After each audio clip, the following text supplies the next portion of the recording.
ओम शांति। नमस्कार। आज हम आपके समक्ष एक विशेष हस्ती को लेकर के उपस्थित हुए हैं। श्री परम पूज्य अगमाचार्य महाराज जी, श्री 1008। आप ऐसे दैदीप्यमान नक्षत्र के वो सितारे हैं जो आध्यात्म जगत में अपना नाम रोशन कर रहे हैं। आपका इस मंच पर बहुत बहुत हार्दिक स्वागत है, अभिनंदन है, मंगल कामना। आज इस दिव्य महाकुंभ की एक धारा प्रवाहित हो रही है। पूरे विश्व में इसका नाम चारों तरफ फैला है। आप इस दिव्य महाकुंभ को लेकर के अपने क्या विचार रखते हैं? पहली चीज तो हम जो महाकुंभ कह रहे हैं, जी। महाकुंभ नहीं है, जी। एक कुंभ है। शास्त्रों में सर्वत्र केवल कुंभ लिखा गया है। हम महाकुंभ अच्छा है, बढ़िया हो रहा है, तो इसलिए महाकुंभ लगा दिया जाए। जी जी जी। कुंभ केवल एक दिन होता है, एक महीने नहीं होता। वो कुंभ जो है 29 जनवरी को जिस दिन अमावस्या होगी उस दिन कुंभ होगा। जी। क्योंकि बृहस्पति 12 वर्ष के बाद उस दिन ही आएगा, तो उस दिन गंगा और यमुना के जल में स्नान करने का विधान है। वैसे कल्पवास होता है, माघ के महीने में यहाँ कल्पवास होता है, इसलिए एक मास तक इस पर्व को मनाया जाता है। और जगहों पर ऐसा नहीं है, केवल प्रयाग में ही है, एक मास तक इस पर्व को मनाते हैं, कुंभ पर्व को।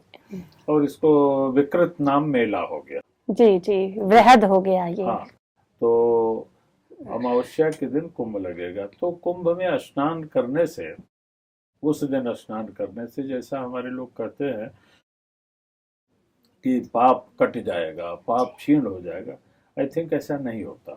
पाप जो आप करेंगे उसकी सजा मिलेगी आपको, नेवर। भगवान के यहाँ माफी शब्द नहीं है जी। तो उस दिन स्नान करने से होता था कि जो उन ग्रह नक्षत्रों की रेज गंगा और यमुना के जल पर पड़ती थी तो वह जल मेडिकेटेड हो जाता था, औषधि बन जाता था। तो उसमें डुबकी लगाने से मनुष्य हेल्दी होता था, तंदुरुस्त होता था, आरोग्य प्राप्त करता था। उसको बदलते बदलते ये कहा गया कि तुम्हारे पाप क्षीण हो जाएंगे, पाप खत्म हो जाएंगे। आई थिंक ऐसा नहीं होता, तो आरोग्य प्राप्त होता है। लेकिन आज गंगा टेहरी डैम वहां समाप्त कर दी गई है जी। और यमुना दिल्ली के बाद आपको कहीं नहीं दिखाई पड़ेगी जी। और दिल्ली में भी गंदा पानी भरा हुआ है यमुना में, तो चंबल और बेतवा का पानी प्रयाग आ जाता है और तमाम पानी नहरों से और करके थोड़ा मोड़ा गंगा का पानी भी आ जाता है।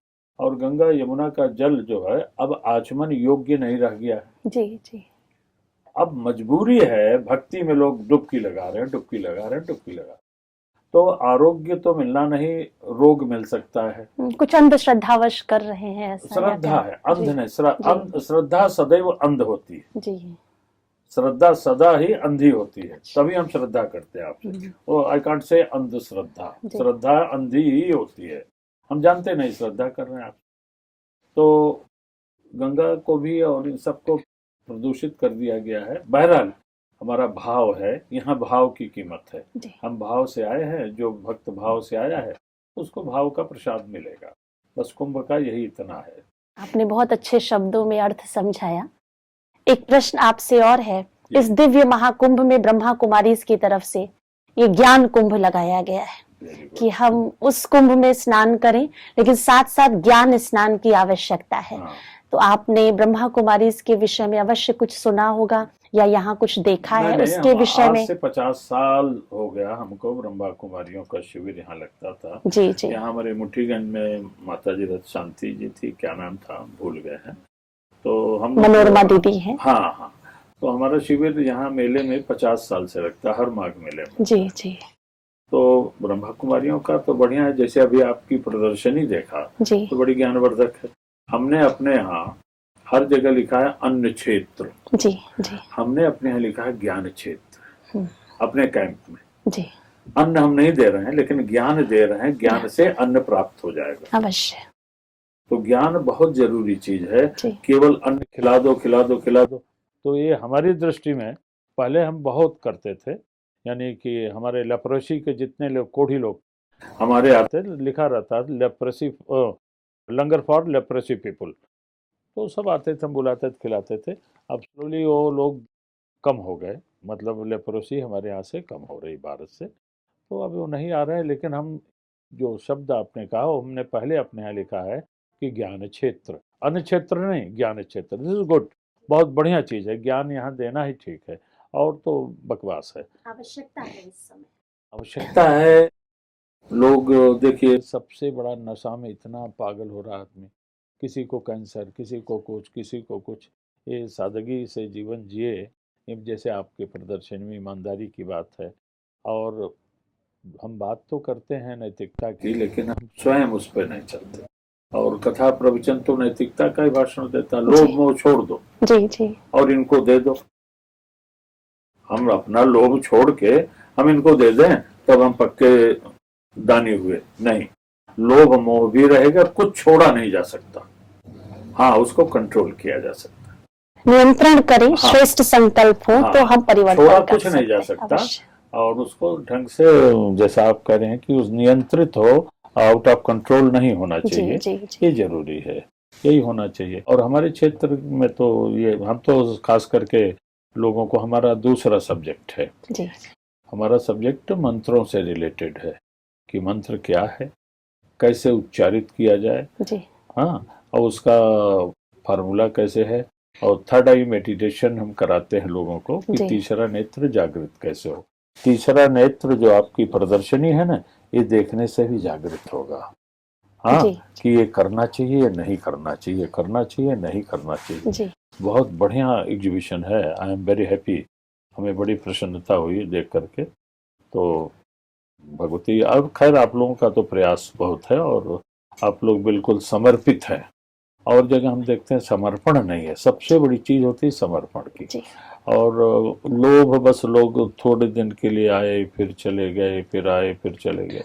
ठीक है, जो और कोई प्रश्न हो तो बताइए।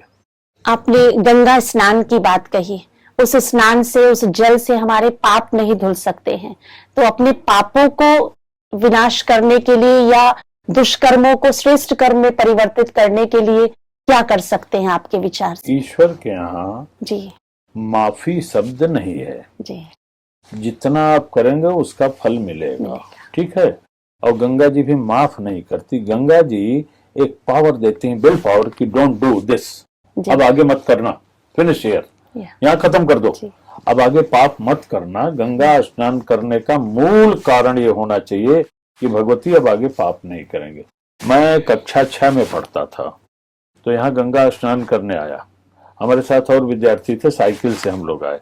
हमारी एक बुरी आदत थी उस समय, 5 नए पैसे का जो स्क्वायर सिक्का होता था एल्युमिनियम का, उससे एक पान मिलता था, मैं वो पान खा लेता था और क्लास में पीछे बैठता था कि टीचर हमको मारेगा, हम पान खाए हुए हैं। जब गंगा में आए तो हमने संकल्प, उस दिन कुछ महात्मा बोल रहे थे कि तीर्थ में आकर के अपने दुर्वृत्तियों को त्यागना चाहिए। हमने कहा क्या दुर्वृत्ति है, विचार बना का तो बहुत गलत है, हम पान खाते हैं पीछे बैठते हैं।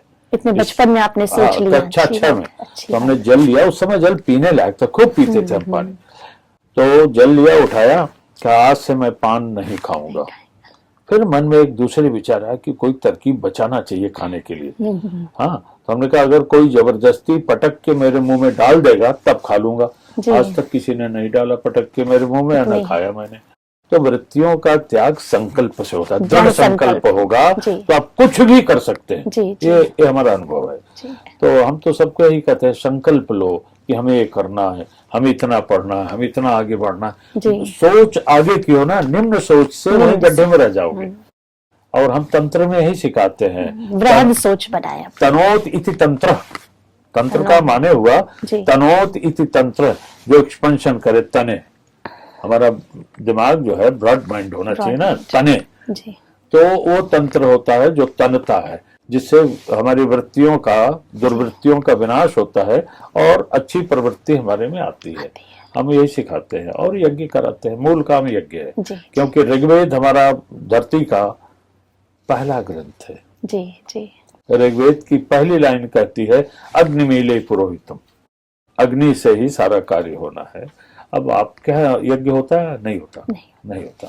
ठीक है, अपने अपने विचारधारा है, हम यज्ञ कराते हैं कि यज्ञ से ही सर्व कार्य होगा। यज्ञ एक संकल्प वो देते हैं। नहीं, हमारा दूसरा है, सोच भी है। एक पुस्तक मैंने पढ़ी, वो अमेरिकन पुस्तक थी, उसमें था कि सबसे ज्यादा मेंटली रिटार्डेड और विकलांग बच्चे कहाँ पैदा होते हैं, तो लोगों की दृष्टि में भारत आएगा, क्योंकि वेरी पुअर कंट्री जी। एक तालाब है, उसी में बच्चे पानी भी पी रहे हैं, उसमें भैंस भी चल रही है, लाइक दिस। लेकिन स्कॉटलैंड में, स्विट्जरलैंड में यहाँ ज्यादा पैदा होते हैं। हमारे यहाँ क्यों पैदा कम होते हैं, उस पर रिसर्च हुआ। रिसर्च ये हुआ कि लोग सत्यनारायण की कथा सुनते हैं महीने में एक दिन, मैक्सिमम हिंदुओं के घर में होता था। आफ्टर दैट हवन होता था। तो यज्ञ के धुएं से वातावरण, जीन्स बदल जाते हैं। वातावरण तो अलग चीज हो गई, जीन्स भी परिवर्तित होते हैं। इसलिए हमारे यहाँ आबादी के हिसाब से कम विकलांग बच्चे पैदा होते हैं। ये बहुत बड़ा चैलेंज है। हाँ, तो ये हम करते रहते हैं प्रचार। भारत के अलावा करीब 40 देशों में इसका प्रचार कर चुके हैं, लोग कर रहे हैं। आपने ये बहुत अच्छा रहस्योद्घाटन किया कि ऐसे हवन करने से क्या होता है और क्या लाभ हम सबको प्राप्त हुआ।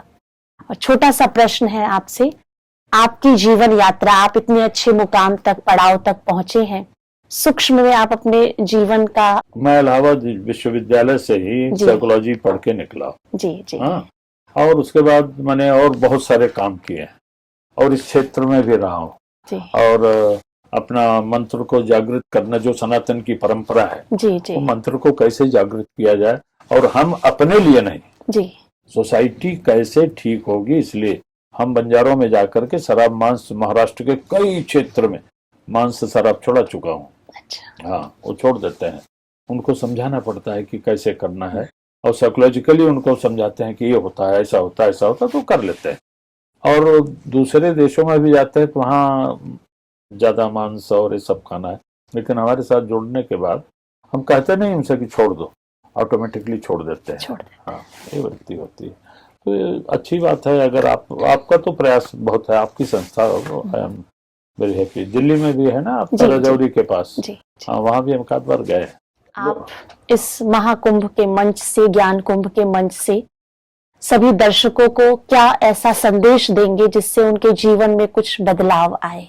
सबसे बड़ा संदेश यही है, आप लोग जो प्रयास कर रहे हैं, आपने तो बहुत समझाया, एक भी चीज समझ में आ जाए तो सारे दुर्गुण खत्म हो सकते हैं। जैसे सत्य, अगर सत्य ही समझ में आ गया तो सारा खेल खत्म। अगर यही एक पॉइंट हम ले लें कि हमें सच पर ही चलना है, तो न चोरी होगी, न डाका पड़े, कोई गंदा काम होएगा ही नहीं। तो इसमें बहुत सारी चीजें आप लोगों ने बताई है, कोई चीज एक ले ले आदमी। जैसे कबीरदास ने एक दोहा कहा है, सांच बराबर तप नहीं, झूठ बराबर पाप, जाके हृदय सांच है, ताके हृदय आप। तो हम इसको 4 भाग में डिवाइड करते हैं। सांच बराबर तप नहीं, कामा, झूठ बराबर पाप, जाके इसको 4 भाग कर दीजिए, मीन्स 1 रुपी, 1 रुपया बनाइए, और एक चवन्नी ले लीजिए, 12 आने फेंक दीजिए। अच्छा। सांच बराबर तप नहीं, सब कुछ मिल जाएगा। वाह। हाँ, एक पहला सेंटेंस लीजिए, सांच बराबर तप नहीं, इससे बड़ी कोई तपस्या नहीं। जी। तो बाकी जो 75 पैसे हैं उसको डिस्ट्रॉय कर दो, कोई जरूरत नहीं, 4 आने से जिंदगी बन जाएगी। ये है कि लोगों को फॉलो करना चाहिए इस बात को।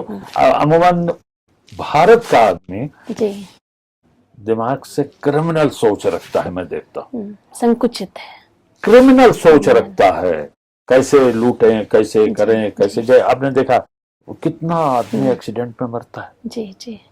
हाँ, एक वर्ष में एनसीआरबी की रिपोर्ट में एक वर्ष में करीब 12 लाख आदमी हमारा एक्सीडेंट में मर जाता है। और अभी हम गए थे एस्टोनिया, वहां की आबादी ही 12 लाख। जी। चले तो मर जाते हैं हर साल हमारे यहाँ। तो ये बड़ी भारी विडंबना है हमारे साथ। और उसके बाद शिक्षा का अभाव, हमारे यहाँ शिक्षा पर कोई ध्यान नहीं सरकार का, शिक्षा पर कोई ध्यान नहीं।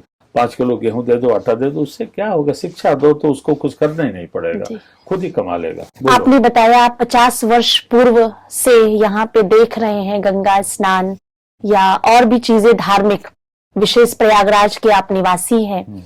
तो जो आपने 50 वर्ष पूर्व देखा और जो आज के परिप्रेक्ष्य में दिखाई पड़ रहा है, उसमें क्या अंतर है? क्या भावनाओं में अंतर है? और वास्तविकता क्या होनी चाहिए? देखिए, हमने कहा ना कि जब हम कक्षा 6 में थे तो गंगा जल पान करती है, खूब पिया जी जी, उससे कोई प्रॉब्लम नहीं जी। तो जैसे जैसे गंगा प्रदूषित कर रहे हैं लोग, उनका मस्तिष्क भी प्रदूषित हो रहा है, समाज का, राष्ट्र का। अब यहाँ गंगा यमुना है और एक नाम और है सरस्वती, वो विलुप्त हैं, दिखाई नहीं दे रहे। तो न दिखाई देने का मतलब है हम बुद्धिहीन हो रहे हैं, हम बुद्धिहीन हो रहे हैं, हमारी सोच खराब हो रही है। सरस्वती अगर होती तो हमारी सोच अच्छी होती। तो ये दिक्कत आ रही है हमारी सरस्वती के बारे में, और जहां तक कि सबकी सोच खराब हो रही है, सबकी सोच खराब हो रही है। जैसे पहले भी कहावत थी और आज भी लिखा है आपने कि जैसा अन्न वैसा मन। अगर हम चोरी का अन्न खाएंगे, लूट के खाएंगे, तो हमारी वृत्ति, हमारी संतानें खराब हो जाएंगी, हमारी जो पीढ़ियां समाप्त हो जाएंगी। उदाहरण बहुत सारे हैं, रामायण, गीता, सब जगह है। यानी दुनिया का हर आदमी एक ही चीज ढूंढ रहा है, वो कौन है? सीता को। आप भी सीता ढूंढ रही हैं। अभी आपने बोला ना ओम शांति, सीता को कहा गया है कि शांति सीता समानीता आत्मा रामो विराजते। सीता शांति है। हर व्यक्ति सीता को ढूंढ रहा है, लक्ष्मी के रूप में ढूंढ रहा है, भक्ति के रूप में ढूंढ रहा, हर आदमी ढूंढ रहा है। तो हनुमान ने भी ढूंढा रामायण में। तो हनुमान जिस रास्ते से गए, जैसे आपने लिखा एग्जीबिशन में, लोभ सबसे पहले पर्वत मैनाक को टच किया, वो गोल्ड का है, तो लोभ खत्म किया। फिर सुरसा आती है, अहंकार उससे खत्म किया, अपना छोटे बन गए।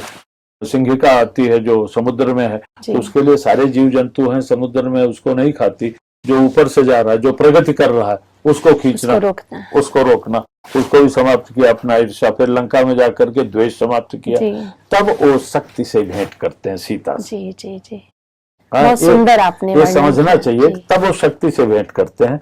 और एक छोटी चीज सोचने वाली है कि राम और लक्ष्मण को उन्होंने कंधे पर बैठाया था, रामायण में। वही कंधे पर क्यों बैठाया?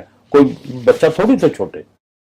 उसका मतलब ये था कि ईश्वर को कंधे पर बैठाएंगे तो भगवान का हाथ हमारे ऊपर सिर पर आ जाएगा। किया गया। लेकिन लंका में पहुंचने पर सीता के सामने कहते हैं, जैसे अभी हम आपके यहाँ चाय पिए, तो कहा अभी जहाँ चाय पी के आ रहे हैं उससे तो बड़ी अच्छी चाय थी, तो पीछे वाले को हमने कंडम कर दिया। तो उन्होंने कहा अब कृत्य भजो मैं माता। इसके पहले नहीं, जब तक राम ने रखा हमारे ऊपर हाथ। 9 शक्ति। एक छोटा सा, हम तंत्र में उसको बोलते हैं, आदि शंकराचार्य लेटे हुए थे, उनको डायरिया हुआ था बद्रिकाश्रम में। सिरहाना लोटा रखा हुआ था जल पर, 3 माताएं जल लेकर आ गई घड़ा। वो 3 माताओं को हम कहते हैं कि महालक्ष्मी, महासरस्वती, महाकाली हैं, वो आ रही हैं।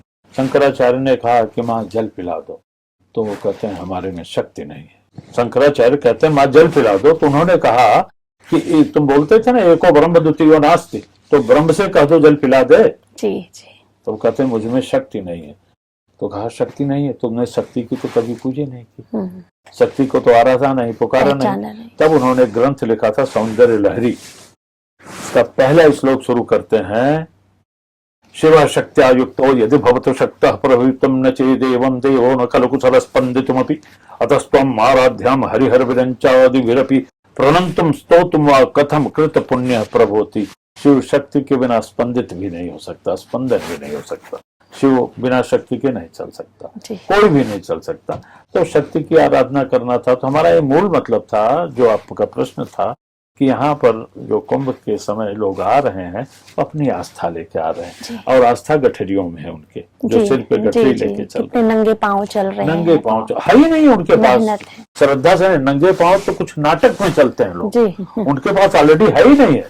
कई साधुओं को मैंने देखा नंगे पांव चलते हैं, लेकिन कपड़ा उनका सिल्क का है, रेशम है, बहुत महंगा। हमने पूछा कि नंगे पांव क्यों चलते हो? नहीं, हमने कहा। एक बेंगलोर से अभी आए थे एक साधु महात्मा हमारे पास, उनका शॉल वगैरह पश्मीना था, आई थिंक 70-80 हजार का शॉल होगा। हमने कहा महाराज कॉफी लेंगे, चाय? कहा कॉफी ले लेंगे। तो कॉफी बना रहे थे, बातचीत की। हमने कैसे आए? कहा फ्लाइट से आए बनारस, बनारस से टैक्सी लिया, इलाहाबाद की फ्लाइट से नहीं जगह मिला। तो हमने कहा अच्छा तो बड़ा महंगा पड़ा। नहीं, हम तो पैसा टच ही नहीं करते। उन्होंने कहा कांट टच मनी, वो पाप है। हम कहा फिर कैसे आए महाराज जी? कहा हमारे साथ बैठा हुआ ना ये करता है। तो उनका आप पाप नहीं करते, आप पाप करवाते हो। जी, बस बहुत बिगड़ सुंदर गए, प्रश्न। कहा बिगड़ गए, कहा हम नहीं पियेंगे कॉफी, हम कहा जाओ नहीं पीना जाओ। भाई कहते हैं पैसा नहीं छूते, जो छू रहा है और पैसा छूना पाप है, तो जिससे आप छुला रहे हो उससे पाप करवा रहे हो ना, भागीदार तो आप हैं। जी जी। ये सब पाखंड है। गरीब जो आ रहा है, रियल भक्त यही है जिसके पांव में भगवान ने जूते ही नहीं दिए। जी, श्रद्धा भावना। हाँ, अपार श्रद्धा है इनमें गठरी वालों में। और तो सब वीआईपी सब ड्रामा चल रहा है, जो भी चले। हरिओम। तो विशेष ज्ञान की आवश्यकता है। ज्ञान जब आप लोग और लोग केवल प्रवचन से कुछ नहीं होगा। धारणाओं की बातें हैं, केवल प्रवचन 2-2 लाख 20-20 लाख के स्टेज बनेंगे, उस पर बैठ के बाबा जी प्रवचन करेंगे। जाओ फ्री करो ना प्रवचन जी। जितने कथावाचक हैं गांव में चले जाएं कि हम आज कथा करेंगे, तखत लाओ जी। बैठ रहे, नहीं चाहिए माइक कोई। जी। एक एक स्टेज बनते हैं 10-10 लाख के। ये क्या करेंगे? पैसा वाला ही सुनेगा ना, फिर सोफा लगता है बैठने के लिए। तो पूर्व से आज के समाज में ये परिवर्तन हुआ है। भयंकर, जैसे कह रहा हूं ना गंगा प्रदूषित हुई है, वैसे मस्तिष्क प्रदूषित होता जा रहा है। अगर गंगा को पवित्रता के भाव आए तो ये भी पवित्र हो जाएंगे। आपने अपने चंद शब्दों में ऐसे अद्भुत राज खोले जो शायद मानस पटल पर अगर उतरे तो एक जीवन का परिवर्तन कर सकते हैं। आपका बहुत बहुत तहे दिल से धन्यवाद है। हरिओम। शुक्रिया। ओम शांति। ओम शांति। तो आप सभी दर्शकों ने महाराज जी की ऐसी अद्भुत वाणी सुनी, तो शायद आप सब श्रोतागण उसको सुन करके अगर कुछ वचनों पर भी ध्यान दें, जैसे सत्य के विषय में महाराज जी ने हमको ध्यान खिंचवाया, उस सत्य को अगर सच में हम जीवन में धारण करते हैं तो ये जीवन परिवर्तित हो जाएगा और ये हमारा महाकुंभ सफल है। ओम शांति।